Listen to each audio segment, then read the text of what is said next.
আসসালামু আলাইকুম। আশা রাখি ভালো আছেন। আজকে কথা বলবো গর্ভ অবস্থায় টিটেনাস টিকার গুরুত্ব নিয়ে। আসলে আমাদের গ্রামীণ পরিবেশে, আনহাইজেনিক পরিবেশে অনেক ক্ষেত্রে ডেলিভারি হয়ে থাকে। যেখানে হয়তো আনস্টেরাইল, ধারালো, পুরাতন কাঁচি দিয়ে নাভি কাটা হচ্ছে। বাচ্চাদের ডেলিভারির সময় সাইড কাটা হচ্ছে, এরকম হয়ে থাকে।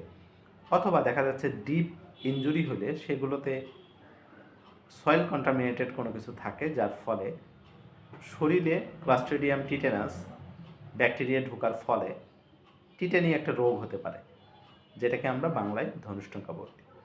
এই রোগটা হচ্ছে ধনুকের মতো, তার শরীর বাঁকা হয়ে যাবে, মাংসপেশি চেপে আসবে, শ্বাস নিতে কষ্ট হবে, গিলতে সমস্যা হবে। এরকম একটা রোগ, যেটা মায়ের হতে পারে, বাচ্চারও হতে পারে। তো এটা প্রিভেন্ট করার জন্য আমাদের বাংলাদেশে টিকা প্রচলিত আছে, যেটা শিডিউল হচ্ছে 15 থেকে 49 বছর বয়সের মা বোনদের সরকারিভাবে এটা প্রোভাইডেড।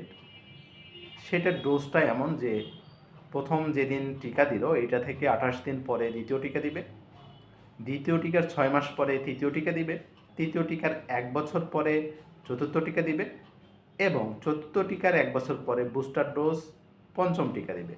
এই 5টা টিকা আসলে বাংলাদেশে প্রচলিত।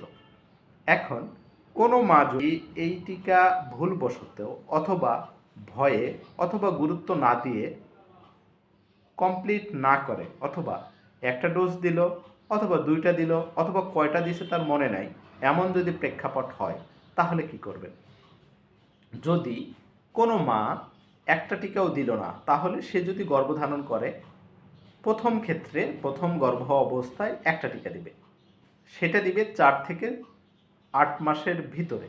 এবং আমরা বলে থাকি যে 4 মাসে প্রথম টিকাটা দিবে, তার 28 দিন পরে দ্বিতীয় টিকা দিবে। অর্থাৎ প্রথম গর্ভ অবস্থায় 2টা টিকা দিবে, পরবর্তীতে জয়টা গর্ভ ধারণ করবে তয়টা করে টিকা দিবে। অর্থাৎ দ্বিতীয় গর্ভধারণের সময় তৃতীয় টিকাটা দিল, তৃতীয় গর্ভধারণের সময় চতুর্থ টিকাটা দিল, এভাবে সে টিকাগুলো দিবে। অপরদিকে দেখা যাচ্ছে কেউ 2টা টিকা দিছে, তাহলে গর্ভধারণের সময়ে তৃতীয় টিকাটা দিবে। অনেকের মনে নাই যে কয়টা দিছে কয়টা ঠিক নাই, তাহলে তার কাজ হবে গর্ভ অবস্থায় একটা টিকা দেওয়া, এবং পরবর্তী গর্ভ অবস্থায় যদি তার আগের 5টা কমপ্লিট না হয় তাহলে আরেকটা দিয়ে দেওয়া।